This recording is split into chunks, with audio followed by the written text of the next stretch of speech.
One of the toughest calls for any business leader is knowing the right time to let go of a sales rep. It's never easy, but having a structured approach can make it smoother and more effective. In this video, I'll show you the essential steps to identify when a sales rep might be holding the team back, using clear metrics and behavior cues to guide your decision. Then, I'll walk you through how to approach this conversation professionally and directly, ensuring it's fair and focused on performance. Finally, we'll cover on how to support the rest of the team after the departure and keeping morale steady and reinforcing the goals for everyone in the team. There was a time where I actually had to let a sales rep go for the first time. I was just newly appointed as a manager. This was going back to 2017, 2018. And it was a time that I let someone go. And I remember going home that night and feeling the weight of the world on me because I had made a decision that could affect somebody else paying their bills. I made a decision that could affect somebody else on feeding their family. And I went home and I felt emotional. It was a big pivotal moment in my career because it's nice to say you're a manager. When you're young and you have an ego, it's nice to be able to say, hey, I want to be a manager, I want to lead teams, I want to help a lot of people.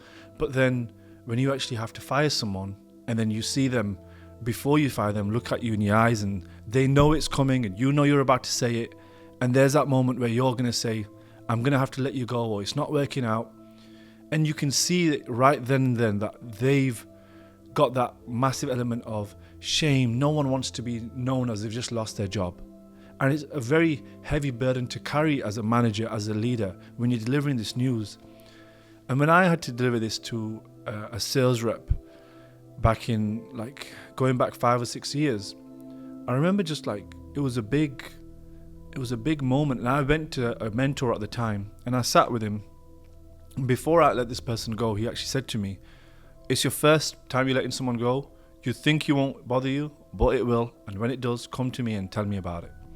He gave me amazing guidance and he was able to console me as a leader when I had to let someone go. So I went up to his office and I sat with him and he said, how do you feel? And I went, oh no, yeah, I'm okay, I'm fine, yeah, it's not an issue. Because I wanted to be seen as a great manager. I wanted to be seen as this leader who is who doesn't shake, who doesn't stumble, who's not fazed by it. But then he went, no, has it bothered you? It's your first time. And he knew from his experience, which showed a great mentor has to have that experience from knowing the emotions that you go through. And I said, I feel guilty. And he said to me, why do you feel guilty? And I replied, I feel guilty because we let him go and I could see in his face that he didn't want to be let go and he wanted the job. And the manager replied, did you do everything on your part? Did you give him adequate amount of warnings? Did you give him enough one-on-one meetings, enough support? And he listed all the things I'm going to be going with you in this video that you have to cover. Because if you don't cover these things with your team members, whether they're sales reps or not, you're going to find that you will be building a business that is not built on ethics, it's not built on the right values. But if you follow the frameworks that I'm going to give you, you'll be able to sleep at night knowing that you're making millions, tens of millions, but you still have a conscience because you've done everything possible to guide someone the right way before you ultimately had to make that decision. So I'm going to make this super simple and break it down step by step, but we're going to do it in 6 phases. First, I'm going to cover the importance of performance-based decisions. Then I'll go over quantitative and qualitative assessment criteria. Then we'll go over when to cut closers, when to cut setters, and how to communicate this and decision to terminate. And then finally, supporting your team after termination. This will be a full guide to do so. I'm not making it super fancy because I do think this is more of a serious topic. So I actually want to give you the entire game plan on how you can actually implement this into your business today. So the importance of performance-based decisions. To understand the importance of combination of data and observation, deciding to retain or terminate sales reps. So why performance-based decisions matter? Well, if you don't manage your business on performance, what are you actually managing it on? And you end up just managing like a team of people that are just average. Think of it this way. Let's say you've got a team of 6 salespeople in your team. And now we was to grade all these 6 people. And let's say all these guys are a combination of setters, closers, and all these people are in your business. Let's say you've got one A player, that amazing closer, always closes deals. You love this guy, this girl, he always does a good job and she always closes these leads. But then you grade the other ones as a B player. And then also this one's a B player. This is why they don't really do everything you say, but these B players are sometimes lacking in skill or lacking in a bit of will. They're just not there yet. But then what you've got is the guys that just keep missing target. And by the way, most sales teams are actually stuck here. Now look, this business as a whole, it's like a B minus, C plus. That's the overall state of that sales team now. But you as a leader just think, oh no, I've got an okay team. They're okay. And you just got all this dead weight that you've got here. They're not leveling up to be B players. And the A player, eventually what this person does is leave. The reason why they leave is because they don't want to be around mediocre talent. They don't want to be around a mediocre business. They'll find an offer they can crush. Then what happens to these B players? They get demotivated. And they're like, oh shit, it's shit here. I'm not even that bothered anymore. And what this person does is probably leave. And now you've got a team of C players. And you know, this is the decline of a lot of businesses. I've worked with some businesses recently and they're making hundreds of thousands per month. But because the business owner could not make those decisions, the entire business went to shit. And then we'll talk about fairness and consistency, ensuring all reps are evaluated the same standard. So in that method I show you, this is the format that we put in. We just categorize people in A, B, C. And by putting those format in, you then know those A players will progress in your business, will stay in your business, earn the most money, are less likely to leave because they're making great money. The C players don't want to leave because they know they're C players. They don't want to leave. They don't want to go anywhere else because they're just happy being complacent. And then your business becomes complacent. To protect your team morale, clear criteria to prevent the perceptions of bias and favoritism. So you know that format that I showed you before where you've got that A player closer and you prioritize him or her, and the C players that you think they're alright, they're just nice people, you make excuses for them. And when you start making excuses for them, you just end up with a low performing business. So you optimize your team performance, remove the reps who are not contributing to the team's success, allowing the resources to be allocated to the high performers. There's only so many leads that are coming in. You are going through all of these efforts to get these leads into your business. You've either got a massive amount of ad spend, you're spending all this money, which makes you nervous every single month that you're spending this money. And some businesses, they're spending 35% of their entire bank account every month on their ads. And when the team doesn't perform, that business is only a couple of months away from going down the shitter. So we've got to really keep a close eye on it. Section 2, qualitative and qualitative assessment. So I want you to learn how to identify either qualitative and quantitative. So quantitative metrics are very clear. It's live calls that are made during a certain period, the closing rate, set appointments, engagement in a meeting. And then, the qualitative metrics are the engagement in the meeting. Are they proactive? Do they ask questions? Do they seek feedback? What's their attitude around work? Do they also listen to their call recordings? When you listen to their calls, are they great quality? So you can judge them based upon the quantity of work they put out or the quality of work they put out. And based upon both of them, you'll be able to identify where are they weak. And most of the C players, they're doing a poor job on both. But as soon as you improve one, the other improves. So, for example, we've just worked with a business at the moment, and we had a sales rep. This sales rep was lagging on their close rate, on their live calls, and they weren't really crushing any numbers. But when we listened to the calls, we found out, hey, the quality is just poor. Month 1, the CEO had tried, no result. Month 2, they had even no result and they were thinking about getting rid of this guy. Month 3, he booked, we actually started working with this business after 3 months and he already had thinking, gotta let this rep go. And all we did was just listen to his calls, grade his calls, give him constructive feedback on what he should be doing at every stage of the call. And before you know it, he closed a deal. He closed 2 deals. He closed 3 deals. Now his closing rate is better. He's just found himself going from a C player to an A player within 4 weeks. Can you believe it? Going from a C player to an A player, and it's possible. So this is why you have to know what to look for. And hopefully this video gives you that, so you can actually recognize when to let reps go and when to keep them. But this is what you are actually measuring to be able to let someone go and think, right, we've given an adequate amount of notice and support, and we have to terminate. Section 3, when to cut these closes then. So if they're not hitting like 20% closing, if they're getting like 10 to 15% closing rate, I would just really struggle to keep them in.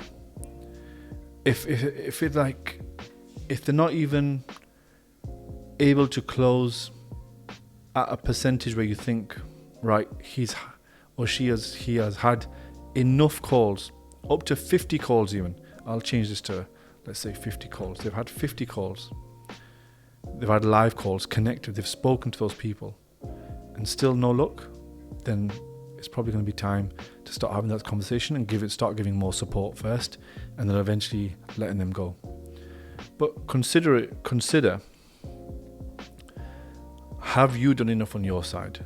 Have you been developing them enough? Have you spent enough time with them? And the great way to do this is look back at your diary and count the amount of hours that you have spent personally, or your sales manager has spent personally, with that person.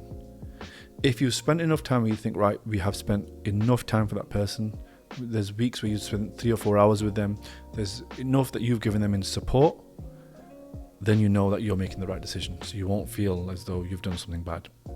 And the quantitative, are they participating in meetings? Is their call quality improving? Do they compare to the top performer in way of attributes? But also your intuition. What does your gut feeling say? This is a big one. The gut feeling needs to be there. You need to be able to feel like, no, this is a valuable team member. And obviously for setters as well, let's just cover it for setters. For setters, I judge it based upon how they're hitting their KPIs 3 to 4 days in. Are they getting at least 1 set per day as an absolute minimum? At least 1. You know, I've worked with businesses, and when they come with the setters getting 1 a week, it's just going to destroy your CAC. It's just going to spike it so high. If they're getting 2 sets per day, 3 sets per day, excellent. The lead quality is decent. They're setting those leads. They're doing a good job. You're reviewing their communication. They're leaving notes. They're engaged when they come to team meetings. Their attitude is good.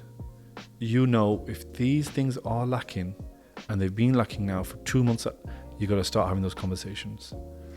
If you want to get a free criteria on how to grade the calls as well, if you see the link in the bio, in the video description, you'll be able to see our link for our community. If you access that community, you'll be able to actually take some of our free resources for the call grading itself.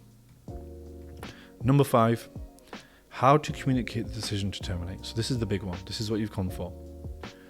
So to provide sales managers with the guidance on how to professionally and empathetically communicate a termination decision.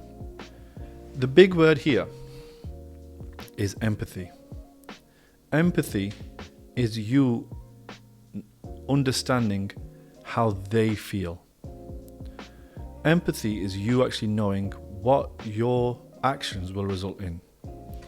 Professionally, just if I have to define it, because we do have a lot of people that have never really worked a job and ended up running a business that's incredibly successful. Professionally, in terms of you hold yourself at a high standard, you are proud of your character and values. That's what I consider professional, not corporate. This is what people get confused. You'll prepare for the conversation. You'll review all performance data before the feedback meeting. You'll plan what you're going to say and keep the conversation focused on professional. Do you know how many times you get dragged into the dirt? I'm a big fan of Stoicism, and in Stoicism there's a saying here which is, nobody can implement me in ugliness. And I love this saying because if someone implements me in ugliness, it was my fault. So I want to keep myself at the highest regard. So I want to make sure the conversation is focused and professional. And during the conversation, I'm direct. I can explain clearly the reason for termination, referencing that performance data that I had bought before. I show empathy and acknowledge the effort made by the employee. You don't need to have an ego. Even if you've seen that they've not tried and you don't think they've tried, just acknowledge something positive that they've done. You don't need to step on the guy or the girl when they're down. You don't kick someone when they're down because it's your business. You're not going to win that way. Outline the next steps, explain exactly what happens, tell them what their final paycheck looks like. If you're owed commission, just pay it. A lot of the times, most business owners, they make tens of millions or in the multi-millions, and they get tight on $100, $200, pounds of commission. Pay the commission, outline the next steps. Post-termination, document the conversation and decision through for legal HR records. Now, if you have a small business that's making 50k a month, 100k a month, and you're like, legal and HR, I don't have all this in my business. The sooner you start documenting these things, the sooner you level up as a CEO. The sooner that your company levels up. Because there's a point after around maybe like 8-9 million where you professionalize a business and you need to bring those great department heads in. It's just good to have these reps in early and those habits. And I was lucky because I was a part of a big business before, doing 48 million revenue. So I knew how to do all this stuff. But for you, you just start somewhere. Start doing something where you document. And then the final piece of this is supporting your team after it's done. Your team is sometimes losing their friend. And their friend that they're losing is sometimes they view you as the authority and they view their friend, their colleague, as a person who's had it rough. Very rarely people will side with you in a termination because you're the boss. It's just sometimes doesn't work that way. So you will have the feeling that others are thinking about you in a negative way, but you're the leader. That's something for you to carry. And if you want to have a book to help you with this, I would definitely read something like the Simon Sinek Leaders Eat Last. You can understand people a bit better. Definitely a great book. But share the news with your team in a way that maintains confidentiality and reinforces the decision was performance-based. It's so easy to slag off other people, to slander others. But it's easier to your sales team to say, oh, she wasn't no good or he wasn't no good. I had to let him go. I was tired of their shit. But when you do that, your credibility as a leader goes down. Your professionalism goes down. And you might be able to grow a business that's 2-3 million a year. But that 10 million a year business, that 20 million a year business, that 100 million if you are thinking as big as we are, you're not going to hit that. And the reason why you're not going to hit it is because your character itself will hold the business back. This video is very much about how you need to be the right person internally to be able to make these hard decisions. I hope that you've enjoyed this video. If you want to see more about hiring, so you've actually gone through this and now you need to learn about hiring sales reps or setters, see the link on the left hand side for your hiring video. And if you want to see more about how to actually manage a team for sales team's performance on a few more tactical things that you could do around your sales team, click on the right hand side and I'll catch you in the next video. Bye.